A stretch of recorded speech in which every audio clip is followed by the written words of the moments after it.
রাসূল বলেছেন কিয়ামতের আগে মানুষ জেনা করবে, জেনাকে মানুষ জেনা মনে করবে না, মনে করবে এটা অ্যাফেয়ার, ছেলে মেয়ের ক্রাশ। এখন নতুন শব্দ আসে কি, ক্রাশ। চোখে চোখে কন্ট্যাক্ট হবে, কো এডুকেশনের মাধ্যমে মোবাইল নাম্বার এক্সচেঞ্জ হবে, রাতের বেলা কথা হবে, ফোন হবে, তারপর চা খাবে, কফি খাবে, ঘুরবে, আস্তে আস্তে বেড়ে যাবে, তারপরে ব্রেকআপ হয়ে যাবে। তাদের কাছে সিম্পল, এটা খুব সিম্পল, সিলি ব্যাপার। আর কোরআনের কাছে এটা কি, জিনা। এক কথায় কি, জিনা। জিনায় লিপ্ত থাকা অবস্থায় দোয়া কবুল হয় না, কিন্তু মানুষ যদি এটা থেকে বের হয়ে তওবা করে আল্লাহর জন্যে, তার দোয়া অনেক বড় মানুষের দোয়ার মতো কবুল হয়। ওই 3 বন্ধুর একটা হাদিস আছে না, গুহার মধ্যে চাচাতো বোনকে একা পেয়েও সে ফিরে আসছিল আল্লাহর ভয়ে, আল্লাহ পাক তাকে গুহা থেকে বাঁচায় দিচ্ছেন না? হাদিসটা পড়ে দেখবেন, অনেক বড় হাদিস।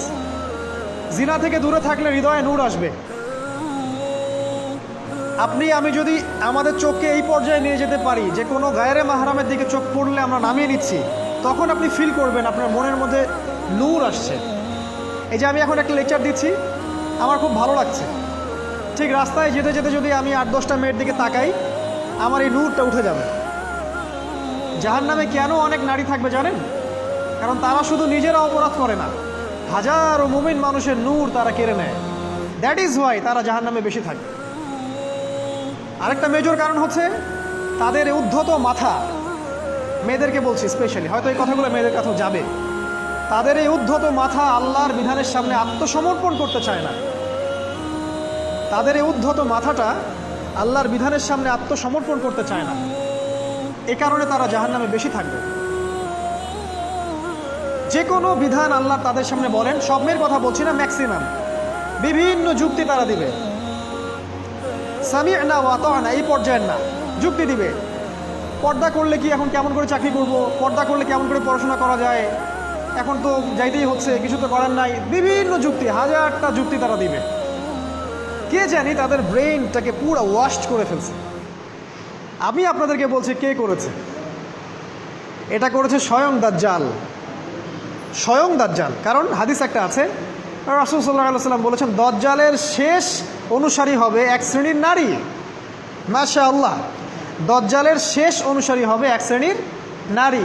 তাদেরকে ঘরে ইসলামিক অনুশাসনে রাখার জন্যে বাবা, ভাই, স্বামী শিকল দিয়ে বেঁধে রাখবে, তারপরেও তারা শিকল ছেড়ে বের হয়ে যাবে, আটকাতে পারবেন না, because of their mind is brainwashed. এ কারণে দেখা যায় তাদেরকে যখন কোনো বিধানের কথা আপনি বলবেন, তাদের এই উদ্ধত মাথাটা আল্লাহর বিধানের সামনে অবনত হতে চায় না, বিভিন্ন যুক্তিতর্ক তারা দেয়। এই কারণেই তাদের সংখ্যাটা জাহান্নামে বেশি হবে। আরও কারণ আছে, রাসূল বলেছেন সারা জীবন তাদের জন্য করবেন।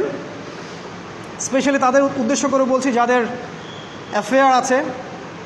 যতই করেন, যত কিছুই করেন না কেন, আপনি যদি তাকে ভোগবিলাস এবং পার্থিব সুখ শান্তি দিতে না পারেন, সে আপনাকে চিনবে না এক সময়।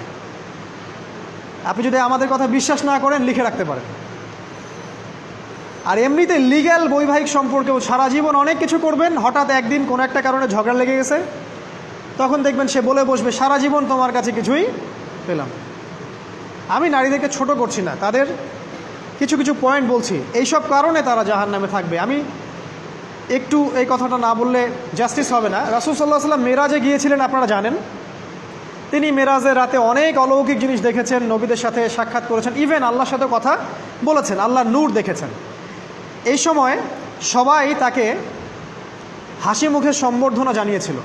যার সাথেই দেখা হয়েছে তার সাথেই তিনি হাসি মুখে অভ্যর্থনা তাকে জানিয়েছে, আসসালামু আলাইকা আইয়ুহান নবী, সবাই বলেছে হাসি মুখে। একজন মালাক, একজন ফেরেশতা তাকে দেখে হাসেননি, একজন। আপনারা কি জানেন? রাসূল সাল্লাল্লাহু আলাইহি ওয়াসাল্লাম অবাক হয়েছিলেন। তিনি বলেছিলেন যে ইয়া জিবরিল, ওর চেহারাটা এত গম্ভীর কেন, সে আমাকে দেখে হাসছে না কেন, তার মুখে হাসি নাই কেন?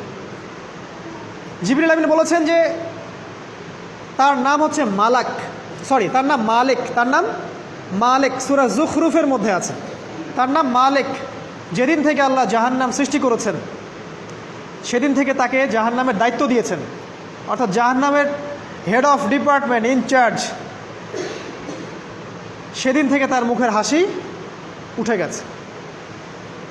আমরা দোয়া করি আমরা যেন তার সাক্ষাৎ না পাই। তার কাছে পারমিশন নিয়ে রাসূল সাল্লাল্লাহু আলাইহি ওয়াসাল্লাম জাহান্নামের দিকে তাকিয়েছিলেন, ভিতরে দেখেছেন কি আছে। তিনি পরে যা ব্যাখ্যা করেছেন তা হলো, আমি দেখলাম সেখানে খালি মেয়ে আর মেয়ে, সেখানে খালি নারী আর নারী। এই হাদিসটা আপনার মাকে বলবেন, আপনার বোনকে বলবেন, আপনার মেয়েকে বলবেন, আপনার স্ত্রীকে বলবেন। এই হাদিসটা যদি কারো হৃদয়ের মধ্যে গেঁথে যেতে পারে, তার দ্বারা অন্যায় করা সম্ভব না। কিভাবে একটা মেয়ে সব কিছু উন্মুক্ত করে ঘুরতে পারে যখন অলরেডি তার আত্মা জাহান্নামে জ্বলছে অলরেডি, কারণ ভবিষ্যৎ তো আল্লাহ জানেন। যেমন উমর রাদিয়াল্লাহু আনহু এর ঘর জান্নাতে আছে, রাসূল সেটা দেখে আসেন নাই? এসে উমর ইবনুল খাত্তাবকে বলেছেন না যে আমি দেখে আসছি তোমার ঘর, আমি ঢুকিনি তোমার ঘরে তোমার আত্মসম্মানের কারণে। তার মানে তিনি পৃথিবীতে বিচরণ করছেন, ঘর তো জান্নাতে অলরেডি তৈরি হয়ে আছে। মেয়েরা দিব্যি ঘুরছে এভাবে, এবং তারা মোটেও সচেতন না তাদের ঘর হয়তো বা জাহান্নামে রেডি।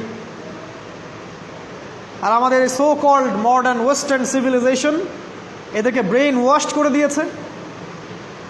তারা বাজার করছে, তারা নগ্ন হয়ে ঘুরছে, কাপড় পরেও তারা নগ্ন থাকছে, তারা মডেলিং করছে, গান গাচ্ছে, নৃত্য প্রদর্শন করছে, মিডিয়া আসছে, তার দেহ লক্ষ লক্ষ কোটি কোটি মানুষ দেখছে।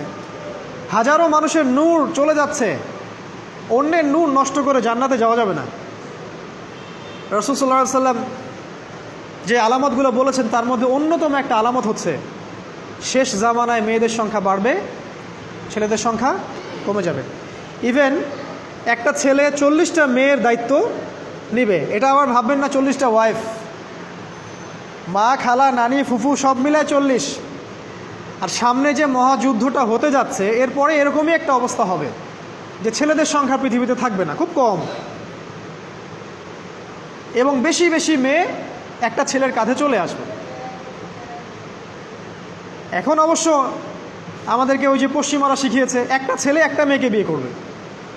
জেনা অনেকজনের সাথে করতে পারে, বাট বিয়ে একজনকেই করতে হবে। এখনও যদি কোনো হুজুর বা কোনো ব্যক্তি, হুজুর না, কোনো আলেম, কোনো স্কলার বা যে কোনো ব্যক্তি দুটা বিয়ে করে, মানুষ মনে করে something is wrong, something is wrong with him. এই লোকের কোনো সমস্যা আছে মনে হয়, এর মানে চরিত্র ভালো না, এর মনে একটা দিয়ে আকাঙ্ক্ষা পূরণ হয় না, something is wrong with him, তাই না? এই চেতনাটা দজ্জাল শিখিয়েছে এদেরকে। একটা ছেলেকে তৈরি করা হয়েছে সে যেন অনেকগুলা মেয়েকে বিয়ে করার ক্ষমতা রাখে, এভাবেই তাকে তৈরি করা হয়েছে। নাহলে আল্লাহ কখনোই 4, 3, 2 বলতেন না। হ্যাঁ, যদি আমি সমতা করতে না পারি তাহলে কি একটা কথা বলি, এই সাবজেক্টটা আপনাদেরকে হয়তো কেউ পড়ায় না। একটা বিয়ে করেও একটা ছেলে মিল্কেল ইয়ামিন রাখতে পারে। মিল্কেল ইয়ামিন মানে হচ্ছে দক্ষিণ হস্তের মালিক। মেয়েটাও জানবে আমি মিল্কেল ইয়ামিন, ছেলেও জানবে সে আমার মিল্কেল ইয়ামিন। এভাবেও একটা ছেলে একটা মেয়ে সিকিউরিটি, শেল্টার, ফুড সব কিছু পেতে পারে। এটা এখন উঠে গেছে, একটা সময় এগুলো ছিল। রাসূলুল্লাহ সাল্লাল্লাহু আলাইহি ওয়াসাল্লামের একটা ছেলে ইব্রাহিম, রাসূলের একজন ছেলে ইব্রাহিম কার গর্ভে জন্ম নিয়েছিলেন? কার গর্ভে জন্ম নিয়েছিলেন? রাসূলের জীবনী পড়তে হবে A to Z কয়েকবার, কমপক্ষে আর রাহিকুল মাখতুম বইটা পড়তে হবে। মারিয়া কিপ্তির গর্ভে জন্ম নিয়েছিলেন। মারিয়া কিপ্তি একজন দাসী। এই দাসী মানে কাজের মেয়ে না, এটাকে বলা হয় মিল্কেল ইয়ামিন, দক্ষিণ হস্ত। পারস্যের রাজা মিশরের রাজা দুজন দাসীকে রাসূল সাল্লাল্লাহু আলাইহি সাল্লামের কাছে উপহার দিয়েছিলেন। তার একজনকে রাসূল সাল্লাল্লাহু আলাইহি সাল্লাম নিজের করে নেন, বিয়ে করে নেন। তার গর্ভে জন্ম নিয়েছিল পুত্র ইব্রাহিম। এই সাবজেক্টটা আপনাদেরকে কে পড়াবে এখন? ইভেন এখন আলেম ওলামাও দুটো বিয়ে করতে ভয় পায়, মনে করে যে সমাজের মানুষ আমাকে কি বলে না বলে। সবচেয়ে বড় কথা হচ্ছে এই কাজ করার জন্য ব্যাকবোন শক্ত থাকা দরকার। ব্যাকবোন মানে মেরুদণ্ড, স্টিলের মতো। তাহলে এই কাজ করতে পারবেন। নারীর সংখ্যা যে বাড়বে 40 গুণন 1 হবে, তখন এই 39টা মেয়ে কী করবে? এখনও সমাজের মধ্যে নারী পুরুষের অনুপাত 1:4, মানে প্রতি একজন ছেলের জন্য 4টা করে নারী ঘুরছে সমাজে।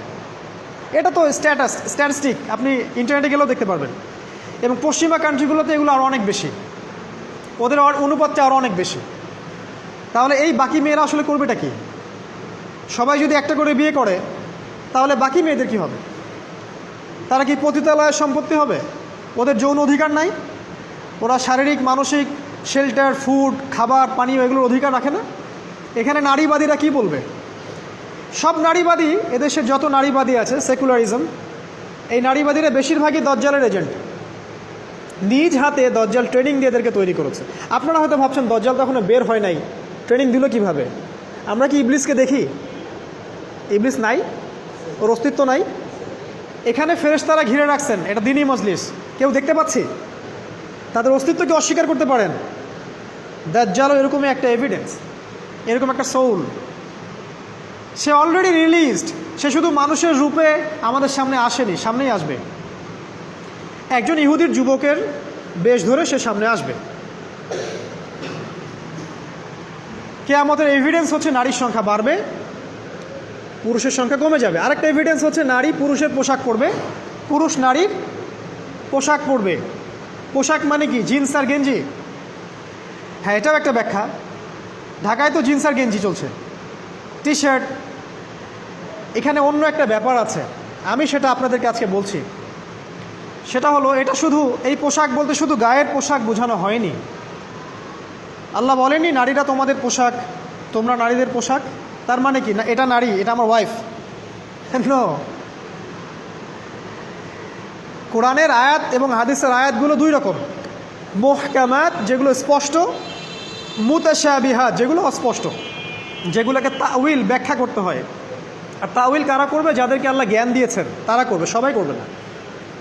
তাউইল করার পরেও তারা বলবে আল্লাহই ভালো জানেন। এজন্য আমি বলছি আল্লাহই ভালো জানেন, কিন্তু আমার ব্যাখ্যা হচ্ছে যে এখানে পোশাক বলতে বোঝানো হয়েছে যে মেয়েরা সামাজিক, অর্থনৈতিক, রাজনৈতিক সমস্ত ক্ষেত্রে ছেলেদের নেতৃত্বের আসন নিয়ে নিবে। You are agree with me? আমার সাথে এগ্রি করেন? পরিবার, সমাজ, রাষ্ট্র, সব জায়গায় they will play the functional role of male in society. তারা সমাজে পুরুষের ফাংশনাল রোলটা প্লে করবে, আর পুরুষ নারীর জায়গায় চলে আসবে। ওই যে পিছনে গিয়ে ইয়াস স্যার সামিয়ানা ও আতোয়ানা, এই হবে অবস্থা। এগুলো কি আমরা দেখতে পাচ্ছি? ব্যাখ্যা করার দরকার নেই, তবে একটা হাদিস না বললে ইলমের জাস্টিস হবে না। সেটা হলো আল্লাহ রাসূল সাল্লাল্লাহু আলাইহি ওয়াসাল্লাম বলেছেন, কোনো কওম ততক্ষণ পর্যন্ত সফল হতে পারে না যতক্ষণ পর্যন্ত তাদের নেতৃত্ব দিবে একজন নারী।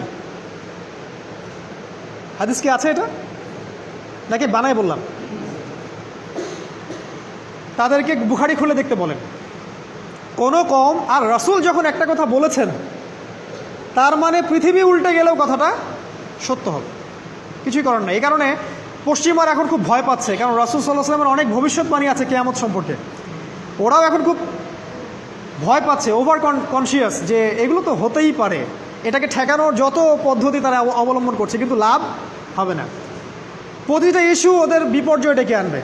যে কোনো ইস্যু হোক, সেটা প্যালেস্টাইন বা কাশ্মীর হোক, সেটা আফগানিস্তান বা পাকিস্তান বা বাংলাদেশ বা বার্মা, কোনো ইস্যুই তাদের জন্য কল্যাণ বয়ে আনবে না। যদি কল্যাণ বয়ে আনে, শুধু মুসলিমদের জন্যই আনবে, কারণ প্রতিটা অন্ধকারের পিছনে একটা সোনালী সকাল আছে। এটা ওরা জানে না, কিন্তু কোরআন এবং হাদিস এটা আছে। অতএব কেউ ধৈর্যহারা হবেন না, ধৈর্যহারা হবেন না, এবং অধৈর্য হয়ে কোনো ইনিশিয়েটিভ নেবেন না, এমন কোনো ইনিশিয়েটিভ নেবেন না যার কারণে উম্মার ক্ষতি হয়। কারণ সামনে যে সময়টা আসছে, এটা আমাদের বিজয়ের সময়, ওদের বিজয়ের সময় নয়।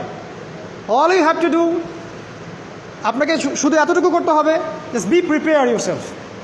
নিজের প্রস্তুতি নিজে নেওয়া শুরু করেন, কারো দিকে দেখার দরকার নেই। এবং অবশ্যই collectively as a Umma, as a nation, কিয়ামতের আলামত হচ্ছে নারীর সংখ্যা বাড়বে, পুরুষের সংখ্যা কমবে। নারীরা পুরুষের পোশাক পরবে, পুরুষরা নারীর পোশাক পরবে। পোশাক মানে সোসাইটির ফাংশনাল রোল। মানুষ হালাল হারামের বিবেচনা করবে না, মানুষ জেনা করবে, জেনাকে জেনা মনে করবে না, মানুষ মদ খাবে, মানুষ মদকে মদ মনে করবে না। হারা গেছে।